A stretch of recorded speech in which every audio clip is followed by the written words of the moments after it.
Good morning dear student, welcome to the way of solution number 1 study channel West Bengal. তো আমি তোমাদের Dalton sir, তোমরা এখন পাচ্ছ next GK practice class GK dose 2.0 থেকে 48 number class. তো 48তম ক্লাসে সকলকে স্বাগত জানাই। আমাদের যে ক্লাস রুটিন পাচ্ছ সেপ্টেম্বর মাসের ক্লাসে আমার সকাল 7:30 থেকে তোমরা দ্য ওয়ে অফ সলিউশনে ক্লাস পাচ্ছ, এবং আমাদের সমস্ত ক্লাসের নোটিফিকেশন বা লিঙ্ক তোমরা আমাদের verified Telegram group the way of সলিউশনে পেয়ে যাবে। এবং আমরা যে পেড কোর্স করাচ্ছি সেটাই তোমরা পাচ্ছ TWS একাডেমি অ্যাপ, যেটি তোমরা প্লে স্টোরে পেয়ে যাবে। তো আমাদের বর্তমান যে ব্যাচগুলো অ্যাভেলেবেল রয়েছে, পিএসসি ক্লার্কশিপের practice batch, foundation 3.0, SSC foundation, রেলের নতুন ফাউন্ডেশন এসছে, এবং ওয়েস্ট বেঙ্গল টেট প্রাইমারি ক্ষেত্রে একটা ব্যাচ অলরেডি চলছে। তো রেলওয়ে ফাউন্ডেশন 2 এটা হচ্ছে দ্বিতীয় ব্যাচ, ফাউন্ডেশন ব্যাচ 2। বিশেষ করে এনটিপিসি পরীক্ষা নোটিফিকেশন এসছে, যারা এনটিপিসির জন্য প্রস্তুতি নিতে চাও আমাদের এই ফাউন্ডেশন ব্যাচে যুক্ত হতে পারো। একটা দুর্দান্ত কমপ্লিট প্যাকেজ তোমরা পাচ্ছ। প্রত্যেকটা বিষয়ের অধ্যায়ভিত্তিক theory class, live record class সোম থেকে শনি ক্লাস, এবং প্রত্যেকটি ক্লাসের পিডিএফ তোমরা পাবে। তো চলো আজকের আমরা প্রশ্ন আলোচনা শুরু করছি। প্রথম প্রশ্ন, প্রত্যেকে যারা কানেক্ট আছো সেশনটি লাইক করো, শেয়ার করো, এবং শেষ পর্যন্ত অবশ্যই তোমরা দেখতে থাকো। ক্লাসগুলো কিন্তু তোমাকে কাজে আসবে। ক্লাসের যে কন্টেন্ট আছে, যে প্রশ্নগুলো আমরা আলোচনা করব, এইগুলো থেকে তুমি কমন পেয়ে যাবে পরীক্ষায়। আচ্ছা, 2024 সালে যে প্যারা অলিম্পিক হয়ে গেল, ভারত মোট কয়টি স্বর্ণ পদক পেল? দেখো, প্রশ্নটা হচ্ছে কয়টি স্বর্ণ পদক পেল, মোট কয়টি পদক কিন্তু বলা হয়নি। এখানে অনেকে ভুল করবে, উত্তর হবে 7টি। 7টি স্বর্ণ পদক পেয়েছে। এবং ভারতের র্যাঙ্ক যদি আমরা দেখি, এই প্যারা অলিম্পিকে ইন্ডিয়ার র্যাঙ্ক হচ্ছে 18। এবার তোমাকে যদি প্রশ্ন করা হয় এই প্যারা অলিম্পিক গেমসে ভারত মোট কয়টি পদক পেল, তাহলে উত্তর কি হবে বলো? প্যারা অলিম্পিক গেমসে ভারত মোট কটি পদক পেয়েছে? 6টি, 29টি, 7টি, 9টি? সঠিক উত্তর কি হবে? তাহলে 2024 সালে যে প্যারিস অলিম্পিক হলো, এখানেই কিন্তু প্যারা অলিম্পিক হয়েছে। এটাও কিন্তু মাথায় রাখবে যে প্যারিস অলিম্পিকে নর্মাল এবং প্যারা অলিম্পিক একই জায়গায় হয়, সামার অলিম্পিক বলি আমরা এটা। তো এখানে ভারত মোট 29টি পদক পেয়েছে। এবার টোটাল হচ্ছে 29। এর মধ্যে আমরা বলবো 7টি পেয়েছে, 7টি হচ্ছে গোল্ড, তাই তো? আচ্ছা, 7টি হচ্ছে গোল্ড, 9টি হচ্ছে সিলভার, এবং 13টি হচ্ছে ব্রোঞ্জ। এই হচ্ছে টোটাল 29টি পদক। ঠিক আছে, 29টি পদক। তাহলে গোল্ড কটি? 7টি। আগের প্রশ্নটা আমরা এটাই রেখেছি, 7টি গোল্ড মেডেল, 9টি সিলভার, 13টি হচ্ছে ব্রোঞ্জ মেডেল পেয়েছে। এবং ভারতের র্যাঙ্ক হচ্ছে 18। খুব ভালো র্যাঙ্ক কিন্তু হচ্ছে, এবং প্রচুর মেডেল এবার কিন্তু অলিম্পিকে ভারত প্যারা অলিম্পিকে পেয়েছে। কিন্তু নর্মাল অলিম্পিক যদি আমরা দেখি, যে নর্মাল অলিম্পিকে আমরা কি বলতে পারি, টোটাল 6টি মেডেল পেয়েছে, 6টি পদক পেয়েছে ভারত। এবং এখানে গোল্ড মেডেল একটাও পায়নি, একটি হচ্ছে সিলভার, আর 5টি হচ্ছে ব্রোঞ্জ। একটি সিলভার, 5টি ব্রোঞ্জ। এই হচ্ছে ভারতের ফলাফল 2024 সালে। পরবর্তী প্রশ্ন, আশ্বিনের ঝড় নিম্নের কোন সময়কালে দেখা যায়? আশ্বিনের ঝড় এটি কোন সময় দেখা যায়? এপ্রিল মে মাস, মে জুন মাস, অক্টোবর নভেম্বর, ডিসেম্বর জানুয়ারি? তো ভারতবর্ষের জলবায়ু যদি আমরা দেখি, এপ্রিল মে মাসে এক ধরনের ঘূর্ণিঝড় হয়, এবং যার ফলে বৃষ্টিপাত হয়, সেটা হচ্ছে কালবৈশাখী। নর্মাল এপ্রিল মে মাসে যে ঝড়টা হয়, এটা দেখবে কালবৈশাখী ঝড় হয়। আমাদের ওয়েস্ট বেঙ্গলের কথা যদি বলি, এই কালবৈশাখীর জন্য কিন্তু বেশ ভালোই বৃষ্টিপাত হয়। অক্টোবর নভেম্বর মাসে হয় আশ্বিনের ঝড়। বাংলা মাস আশ্বিন, এখানে কিন্তু অক্টোবর নভেম্বর মাস পড়ছে। ওকে, তো আশ্বিন আশ্বিনের ঝড় এটি অক্টোবর নভেম্বর মাস নাগাদ হয়। ডিসেম্বর জানুয়ারি মাসে একটা ঝড় হয় যেটা হচ্ছে পশ্চিমী ঝঞ্ঝা, যেটা পশ্চিম ভারতের দিকে হয়। পশ্চিমী ঝঞ্ঝা কিন্তু আমাদের দিকে দেখা যায় না। পশ্চিমী ঝঞ্ঝার ফলে শীতকালে ডিসেম্বর জানুয়ারি মাসে দেখা যায় পাঞ্জাব, রাজস্থান এই সমস্ত অঞ্চলে বৃষ্টিপাত হয়। কম্পিউটার মনিটর কি ধরনের যন্ত্র? কম্পিউটারের যে মনিটর এটি ইনপুট আউটপুট সফটওয়্যার নাকি ওয়ার্ড প্রসেসর? প্রত্যেকে অ্যান্সার করো, কি হবে বলো, কারেক্ট অ্যান্সার এখানে কি আছে? তো কম্পিউটারের রিলেটেড বেশ কিছু প্রশ্ন যেগুলো পরীক্ষা আসে, যেমন ইনপুট আউটপুট কিছু যন্ত্র আছে। ইনপুট মানে যেগুলো আমরা প্রাথমিকভাবে ইউজ করছি, তুমি কিবোর্ড যদি বলো সেটা কিন্তু ইনপুট, যে মনিটর যেটা তুমি ছবিটা দেখছো ওটা কিন্তু আউটপুট। যদি বলো কিবোর্ড এটা কিন্তু ইনপুট। তোমাকে যদি বলা হয় প্রিন্টার ওটা কি, ওটা হচ্ছে আউটপুট। ঠিক আছে, এগুলো কিন্তু মনে রাখতে হবে। আচ্ছা, গ্লোবাল হাঙ্গার ইন্ডেক্স 2023 বর্তমান যদি দেখো এটাই আছে, এখনো 24 সালে প্রকাশিত হয়নি, বর্তমানে এটাই আছে। হাঙ্গার ইন্ডেক্স 23 অনুযায়ী ভারতের র্যাঙ্ক কত? গ্লোবাল হাঙ্গার ইন্ডেক্স ভারতের র্যাঙ্ক আমরা যদি দেখি কত হবে, 132, 36, 101, 111 নাকি 111, 107? উত্তর হবে 111তম। 111তম। 125টি দেশের মধ্যে ভারতের র্যাঙ্ক 111। আচ্ছা বলো, ভিনব্যাক্স এটি কোন দেশের মধ্যে দ্বিপাক্ষিক মহড়া? ভিনব্যাক্স লাস্ট 2023-এ হয়েছে, লাস্ট মহড়া হয়েছে 2023 সালে। লাস্ট গত বছর হয়েছে 2023-এ হলো ভিনব্যাক্স। এটি Iran, Vietnam, Indonesia, Vietnam, Bharat, Vietnam, Italy, Vietnam. তো এখানে বোঝা যাচ্ছে যে ভিয়েতনাম আছে, এবং এই প্রশ্নটা আমরা ভারত ভিয়েতনাম অবশ্যই বলবো। এবং ভারত এবং ভিয়েতনামের মধ্যে একটা যৌথ সেনা মহড়া, সেটি হচ্ছে ভিনব্যাক্স। এটা হয়েছিল 2023 সালে ভিয়েতনামের রাজধানী হ্যানয়ে। ভিয়েতনামের রাজধানী কি? ভিয়েতনামের রাজধানী, এটা মাঝে মাঝে পরীক্ষা আসে। ভিয়েতনামের রাজধানীর নাম হচ্ছে হ্যানয়।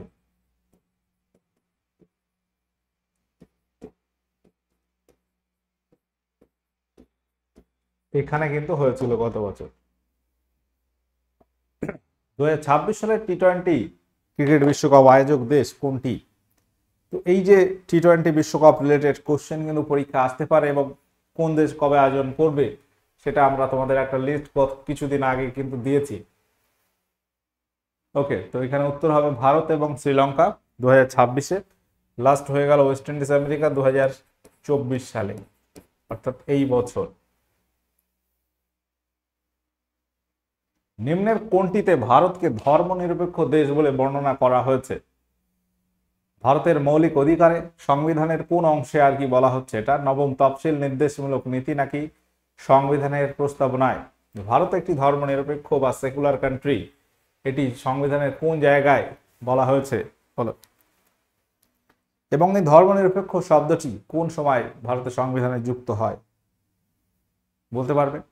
ধর্মনিরপেক্ষ এটি ভারতের প্রস্তাবনায় আছে, এবং এটি যুক্ত হয়েছিল, এটি প্রস্তাবনায় যুক্ত হয়েছিল 1976 সালে। 1976-এ 42তম সংবিধান সংশোধনের দ্বারা এই ধর্মনিরপেক্ষ কথাটি ভারতের প্রস্তাবনায় কিন্তু যুক্ত হয়েছে। আচ্ছা, পরবর্তী প্রশ্ন হচ্ছে অ্যাপেক এর সদর দপ্তর নিম্নের কোন দেশে অবস্থিত? অ্যাপেক এর হেডকোয়ার্টার কোথায় অবস্থিত? Vienna, Bharat, Singapore, Hong Kong? প্রত্যেকে সেশনটি লাইক করো, শেয়ার করো, শেষ পর্যন্ত অবশ্যই দেখো। প্রশ্নগুলো কিন্তু পরীক্ষায় আসার মতো প্রশ্ন আছে। বিভিন্ন সংস্থা সদর দপ্তর রিলেটেড প্রশ্ন কিন্তু পরীক্ষায় থাকে, এবং অ্যাপেক একটা সংস্থা যেটা সিঙ্গাপুরে রয়েছে সদর দপ্তর। যদি বলো ভিয়েনাতে তাহলে কি আছে, সেটা হচ্ছে OPEC, oil and petroleum exporting countries. OPEC এর সদর দপ্তর অস্ট্রিয়ার রাজধানী অস্ট্রিয়া শহর ভিয়েনাতে। অস্ট্রেলিয়া নাই, অস্ট্রিয়া। আচ্ছা, এখানে এই যে অ্যাপেকের ফুল ফর্ম যদি বলো কি হবে? Asia Pacific economic cooperation. অ্যাপেকের ফুল ফর্ম কিন্তু এটা, ঠিক আছে? অ্যাপেক বলতে এশিয়া প্যাসিফিক ইকোনমিক কোঅপারেশন বলা হচ্ছে। তাহলে এর হেডকোয়ার্টার আমরা কোথায় পাচ্ছি? সিঙ্গাপুরে। সুলতান রাজিয়ার পর দিল্লির সিংহাসনে কে বসেন? কে বসেন? রাজিয়ার পর দিল্লির সিংহাসনে কে বসেন? বাহরাম শাহ, আরাম শাহ, রুকনুদ্দিন ফিরোজ, আলাউদ্দিন মাসুদ। তো সুলতানি যুগে আমরা একটা প্রশ্ন পাই যে প্রথম মহিলা শাসক কে ছিলেন? প্রথম তথা শেষ মহিলা শাসক, উত্তর হবে সুলতান রাজিয়া। সুলতানা কিন্তু নয়, সুলতান। সুলতানা মানে সুলতানের ওয়াইফ বা পত্নী, তিনি কিন্তু সুলতানা ছিলেন না, তিনি নিজেই ছিলেন সুলতান। তো সুলতান রাজিয়া, তাকে হত্যা করে 40 চক্র, এবং তার মৃত্যুর পর ইলতুৎমিশের আর এক সন্তান মুইজুদ্দিন বাহরাম শাহ, তাকে কিন্তু সিংহাসনে বসানো হয় এবং তিনি হচ্ছেন রাজিয়ার পর সিংহাসনে বসছেন বাহরাম শাহ। অপশন এ সঠিক উত্তর আছে। আচ্ছা, মন্ত্রী পরিষদের সদস্য সংখ্যা কত হবে সেটি কে নির্ধারণ করেন? সংবিধান নির্ধারণ করেন প্রধানমন্ত্রী, নির্ধারণ করেন রাষ্ট্রপতি, নাকি নির্ধারণ করে সংসদ?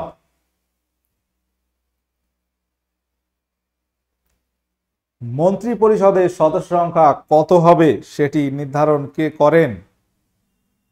প্রত্যেকে অ্যান্সার করো, কি হবে সঠিক উত্তর? তো এখানে আমরা জানি যে ভারতবর্ষের নতুন মন্ত্রিসভা গঠিত হয়েছে, 18তম লোকসভা নির্বাচন হলো কিছুদিন আগে।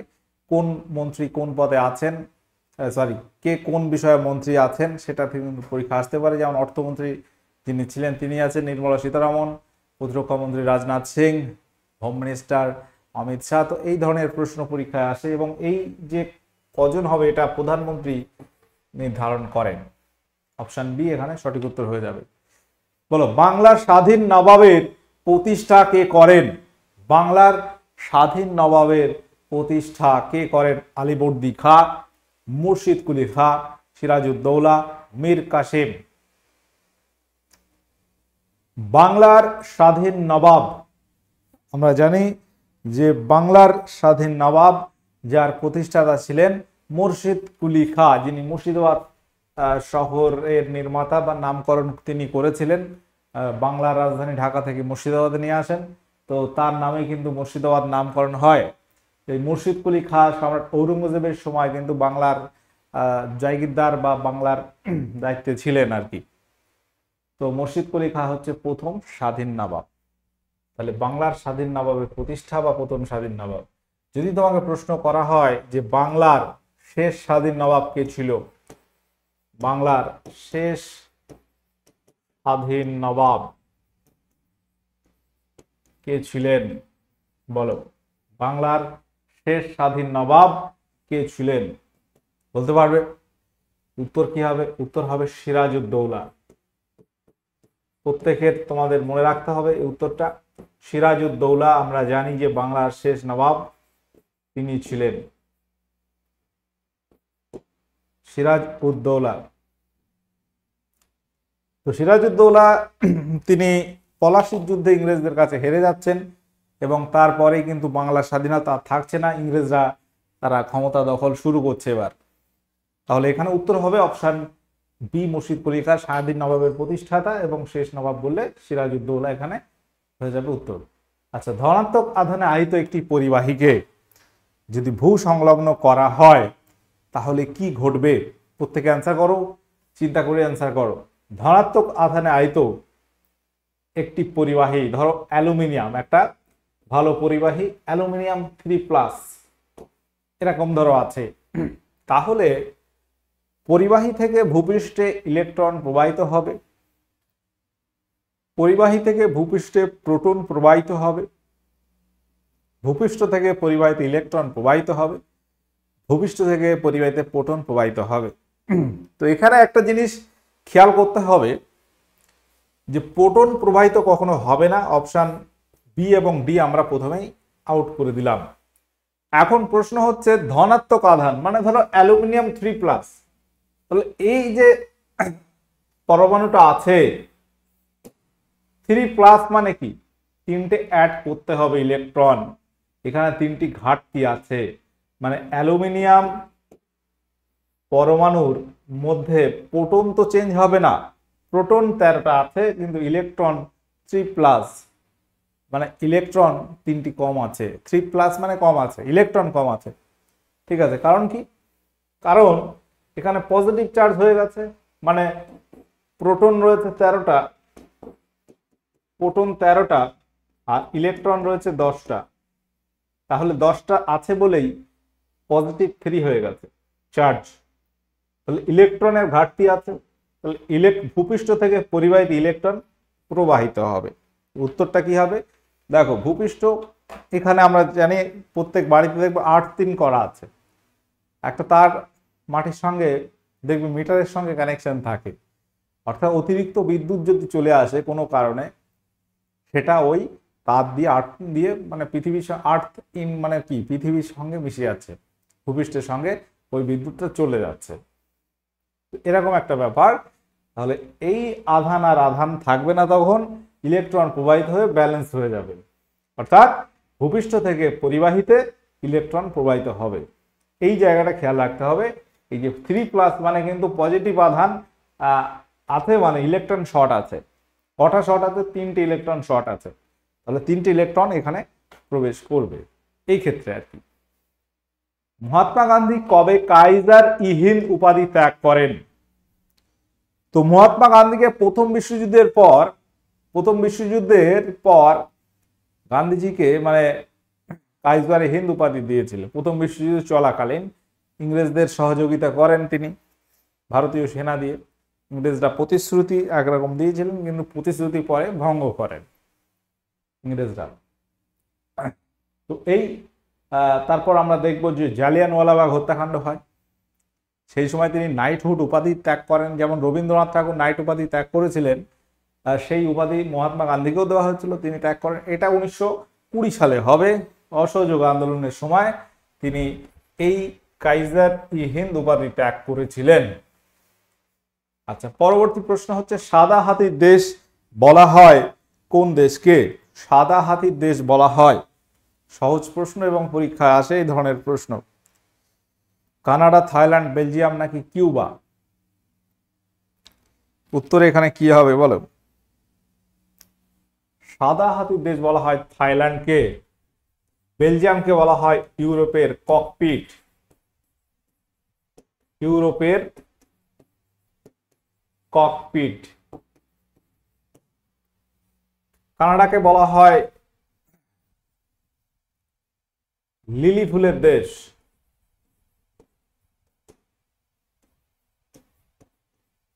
গোল্ডেন লিলি, সোনালী লিলির দেশ, ল্যান্ড অফ গোল্ডেন লিলিস, সোনালী ফুলের ভূমি বা দেশ এরকম বলা হয়, লিলি ফুলের দেশ। কিউবাকে বলা হয় পৃথিবীর চিনির বাটি, চিনির বাটি বলা হয় কাকে? কিউবাকে। পরবর্তী প্রশ্ন, ভিটামিন বি কমপ্লেক্স কিসে দ্রাব্য? তো কোন ভিটামিন কিসে দ্রাব্য, এটা থেকে কিন্তু পরীক্ষায় প্রশ্ন আসে। তো দ্রাব্যতা অনুসারে ভিটামিনকে আমরা দুই ভাগে ভাগ করি, একটা হচ্ছে জলে দ্রাব্য, আরেকটা হচ্ছে ফ্যাটে বা স্নেহ পদার্থে দ্রাব্য, ফ্যাটে বা স্নেহ পদার্থে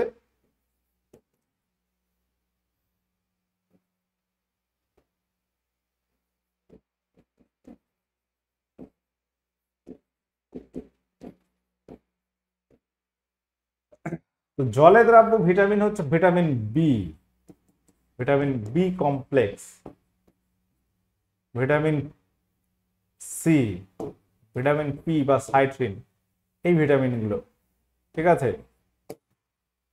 আচ্ছা, ফ্যাটে হচ্ছে ভিটামিন এ, ডি, ই, কে, এগুলো হচ্ছে ফ্যাটে দ্রাব্য। তাহলে এখানে উত্তর হবে ভিটামিন বি কমপ্লেক্স জলে দ্রাব্য। তাহলে যে সমস্ত খাদ্য উপাদান ভিটামিন বি আছে সেগুলো কিন্তু বেশি জলে ধোয়া যাবে না, তাই তো? ধরো কাঁচা কোনো সবজিতে ভিটামিন বি আছে, বি মানে B1 2 3 4 যাই হতে পারে, তো বেশি সময় তুমি জলে ধুতে পারবে না, জলে দ্রাব্য মানে দ্রবীভূত হয়ে যাবে, জলের সঙ্গে বেরিয়ে যাবে। ঠিক আছে, এই একটা ব্যাপার খেয়াল করতে হবে আমাদের। ভিটামিন সি ফলে আছে। ওকে, তো বিভিন্ন ফল কাটার আগে ধুয়ে নিতে হবে। আপেল তুমি কেটে তারপরে ধোয়া যাবে না, তো তুমি ধুয়ে নিলে ফার্স্টে ভালো করে, মানে আপেলের খোসা ছাড়ানোর আগের কথা বলছি, তারপর তুমি কাটতে পারো। এই ব্যাপারগুলো খেয়াল করতে হবে। আচ্ছা, পরবর্তী প্রশ্ন, পত্রজ মুকুল দেখা যায় নিচের কোনটিতে? পত্রজ মুকুল দেখা যায় নিচের কোনটিতে? লেবু, কচুরিপানা, গোলাপ নাকি পাথরকুচি? বলো কি হবে এখানে সঠিক উত্তর? পত্রজ মুকুল। তো এখানে উত্তর হবে অপশন ডি, হয়ে যাবে পাথরকুচি। নিম্নের কোন যুদ্ধের পর শেরশাহ উপাধি নিয়েছিলেন? এই প্রশ্নটা কিন্তু আমি করেছি তোমাদের আগেও, প্রত্যেকের সঠিক উত্তর দিতে হবে। এটা সঠিক উত্তর কি হবে? চৌসার যুদ্ধ, কিউলের যুদ্ধ, সাম্মেনের যুদ্ধ, বিলগ্রামের যুদ্ধ। তো কোন যুদ্ধের পর শেরশাহ উপাধি গ্রহণ করেন? উত্তর হবে চৌসার যুদ্ধ। এই চৌসার যুদ্ধ কার সঙ্গে কার হয়েছিল? তাহলে এখানে আমরা শেরশাহ লিখছি। শেরশাহ যার প্রকৃত নাম হচ্ছে ফরিদ খাঁ, শেরশাহের সঙ্গে হয়েছিল হুমায়ুনের, মুঘল সম্রাট হুমায়ুন, এবং এখানে শেরশাহ জয়লাভ করে। এবং এই যুদ্ধটা কত সালে হয়? 1539 সালে এই যুদ্ধ হয়। বিলগ্রাম বা কনজের যুদ্ধ হয় 1540 সালে। শেরশাহ আবারও জয়লাভ করে হুমায়ুনের সঙ্গে। বিলগ্রামের যুদ্ধ হয় 1540। সালটা খুব ইম্পর্টেন্ট এখানে, এই সালটা থেকে কিন্তু পরীক্ষায় প্রশ্ন আসে। প্রত্যেকে যারা কানেক্ট আছো সালটা কিন্তু মনে রাখবে, 1539 সালে। বলো ক্ষয় হলো একটি কি? কোনো ধাতু যদি ক্ষয়ে যায় ধীরে ধীরে, তো সেটা একটা আকর্ষণ, একটি হালকা ধাতু ভারী ধাতুর মধ্যে সংযোগ স্থাপন, জলের উপস্থিতিতে পরিবর্তন বিক্রিয়া, তড়িৎ রাসায়নিক বিক্রিয়া। তো এটা আমরা কি বলতে পারি? তো লোহা মরিচা ধরে ক্ষয়প্রাপ্ত হচ্ছে, তো এইটা এক ধরনের তড়িৎ রাসায়নিক বিক্রিয়া আমরা বলতে পারি। Option D. কার্বোহাইড্রেট দেহে যে রূপে সঞ্চিত থাকে সেটা হলো কি? বলো। Glucose, starch, glycogen, sucrose. Carbohydrate আমাদের দেহে যে রূপে সঞ্চিত হয় সেটাকে আমরা কি বলি? গ্লুকোজ, স্টার্চ, গ্লাইকোজেন নাকি সুক্রোজ? এখানে যে অপশনগুলো আমরা পাচ্ছি উত্তর হয়ে যাবে অপশন সি, গ্লাইকোজেন। আচ্ছা, আমাদের বর্তমানে এই সমস্ত ব্যাচ TWS একাডেমি অ্যাপে তোমরা পাচ্ছ, এবং রেলওয়ে ফাউন্ডেশন এই ব্যাচ শুরু হচ্ছে আগামী সপ্তাহ থেকে। বিশেষ করে NTPC যারা পরীক্ষা দেবে, NTPC কে টার্গেট করছো, তোমরা এই ব্যাচটা নিতে পারো, কাজে আসবে। দুর্দান্ত একটা ব্যাচ, 4 মাসে তোমাদের টোটাল সিলেবাসটা একদম চ্যাপ্টার ভিত্তিক কভার করানো হবে পরীক্ষায়। তোমরা এই 4 মাসের কোর্স 12 মাস তোমরা অ্যাক্সেস পাবে, 1 বছর ধরে এই ব্যাচটা দেখতে পারবে। আচ্ছা, বরফে নুন মেশালে বরফের গলনাঙ্ক কি হয়? বলো প্রত্যেকে, সঠিক উত্তর এখানে কি হবে? নুন মেশালে বরফের গলনাঙ্ক হ্রাস পায়, কমে যায়। সুপ্রিম কোর্টের বিচারপতিদের অবসরের বয়স কত হয়? সুপ্রিম কোর্টের বিচারপতিদের অবসরের বয়স কত হয়? উত্তর কি হবে এখানে? 60, 62, 65, 70। এই প্রশ্ন সহজ হলেও কিন্তু পরীক্ষায় তোমরা পাবে, এবং উত্তর করবে 65 বছর। যদি বলো হাইকোর্ট কত হয়, হাইকোর্টের ক্ষেত্রে এটা হয় 62 বছর, আর সুপ্রিম কোর্ট বলে 65 বছর। একই রকম ভাবে যারা UPSC, ইউনিয়ন পাবলিক সার্ভিস কমিশনে সদস্যদের, তাদের 65 হয়। আবার এটা হচ্ছে PSC দের, রাজ্যের ক্ষেত্রে 62 বছর হচ্ছে রিটায়ারমেন্ট এজ। নিম্নের কোন মুঘল সম্রাটের আমলে বক্সারের যুদ্ধ সংগঠিত হয়? দুর্দান্ত একটা প্রশ্ন। বক্সারের যুদ্ধ এটি কবে হয় এবং সেই সময় ইংরেজ গভর্নর কে ছিল, এটাও কিন্তু প্রশ্ন আসে। তো সবগুলো আমরা বিষয়ে আলোচনা করব। প্রত্যেকে যারা কানেক্ট আছো ক্লাস দেখতে থাকো। উত্তর হবে এখানে দ্বিতীয় শাহ আলম। তো বক্সারের যুদ্ধ হয়েছিল 1764 সালে। 1764 সালে আমাদের বাংলাতে হয়েছিল বক্সারের যুদ্ধ। কার সঙ্গে? দেখো, বক্সারের যুদ্ধ হয়েছিল 22 অক্টোবর 1764 সালে। এই যুদ্ধ বাংলার নবাব মীর কাসেম, অযোধ্যার নবাব সুজাউদ্দৌলা এবং মুঘল শাসক দ্বিতীয় শাহ আলমের একটা যৌথ বাহিনী এবং ব্রিটিশদের মধ্যে হয়েছিল। 22 অক্টোবর 1764 এই তারিখে বক্সারের যুদ্ধে ঐক্যবদ্ধ ভারতীয় সেনাবাহিনী কিন্তু পরাজিত হয়। এবং এই বক্সারের যুদ্ধের সময় বাংলার গভর্নর কে ছিল যদি প্রশ্ন আসে, এই সময় বাংলার গভর্নর ছিল ভানসিটার্ট। ভানসিটার্ট, এটা কিন্তু খেয়াল রাখবে, তখন ছিল গভর্নর ভানসিটার্ট। চলো পরবর্তী প্রশ্ন। নিম্নলিখিতদের মধ্যে কে রাষ্ট্রপতি রূপে নির্বাচিত হওয়ার পূর্বে ভারত রত্ন পেয়েছিলেন? ভারত রত্ন উপাধিতে ভূষিত হয়েছিলেন, বলো কি হবে এখানে সঠিক উত্তর? তো ভারত রত্ন ভারতের সর্বোচ্চ অসামরিক সম্মান। আর সামরিক ক্ষেত্রে আমরা জানি পরমবীর চক্র। তো এই জায়গায় আমরা যদি খেয়াল করি, ভারতরত্ন উপাধিতে ভূষিত হয়েছিলেন তিনি রাষ্ট্রপতি হওয়ার আগে ডক্টর সর্বপল্লী রাধাকৃষ্ণন, ভারতের দ্বিতীয় রাষ্ট্রপতি। প্রথম রাষ্ট্রপতি রাজেন্দ্র প্রসাদ। রাজেন্দ্র প্রসাদ দুটো টার্ম থাকেন, তারপর মানুষ হিসেবে দ্বিতীয় আর কি। তো দ্বিতীয় টার্ম কিন্তু নয়, দ্বিতীয় আর কি। আমরা রাজেন্দ্র প্রসাদের পরবর্তী যদি রাষ্ট্রপতির কথা বলি, ডক্টর সর্বপল্লী রাধাকৃষ্ণন, উত্তর হয়ে যাবে। ঠিক আছে, পরবর্তী প্রশ্ন। এটা তোমাদের গত দিনের হোমওয়ার্ক ছিল যে গরমকালে ফ্যানের হাওয়া আরামপ্রদ কেন হয়। আমরা যে অপশনগুলো এখানে পাচ্ছি, বাষ্পায়নের হার বৃদ্ধি করে। তো বায়ু প্রবাহ বেশি হলে বাষ্পায়ন দ্রুত হয় এবং বাষ্পায়ন হওয়ার ফলে আমাদের শরীরের যে ঘাম যদি হয়, সেই ঘামটা দ্রুত কি শুকিয়ে যায় এবং শুকিয়ে যায়, এবং সেই শুকানোর ফলে যে লিনতাপটা নিচ্ছে সেটা কিন্তু ওই যে জলটা বাষ্প হয়ে যাচ্ছে, তাই তো ওই লিনতাপটা আমাদের শরীর থেকে নিচ্ছে এবং যার ফলে শরীরটা ঠান্ডা হচ্ছে এবং আরামপ্রদ হচ্ছে।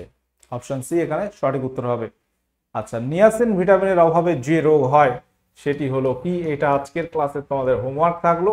তো 26টি কোশ্চেনের মধ্যে তোমাদের সঠিক উত্তর কটা করতে পেরেছো একটু কমেন্ট করে জানিয়ে দেবে। ক্লাসগুলো করতে থাকো, আগামী পিএসসি ক্লার্কশিপ বা অন্যান্য পরীক্ষায় কিন্তু কাজে আসবে। এই যে ক্লাসগুলো ডাব্লিউবিপি পরীক্ষার্থী যারা, এই একদম সেম টু সেম প্রচুর প্রশ্ন তোমরা হুবহু কমন পাবে। ঠিক আছে, তাহলে ক্লাস করতে থাকো। ক্লাসগুলো আমাদের the way of solution TWS academy YouTube চ্যানেলে তোমরা পাচ্ছ ফ্রি ক্লাস। যারা নতুন আছো সাবস্ক্রাইব করবে, নোটিফিকেশনটা অল করবে, এবং আমাদের TWS একাডেমি অ্যাপে তোমরা পেড কোর্স পাচ্ছ। যদি প্রয়োজন হয় অবশ্যই অ্যাপ ডাউনলোড করো প্লে স্টোরে গিয়ে, এবং সেখানে তুমি তোমার ইচ্ছা মতো ব্যাচ তুমি নিতে পারো। তো আজকের ক্লাস আমি এখানে এন্ড করছি। সকলে ভালো থাকো, সুস্থ থাকো। ওকে, টাটা, বাই।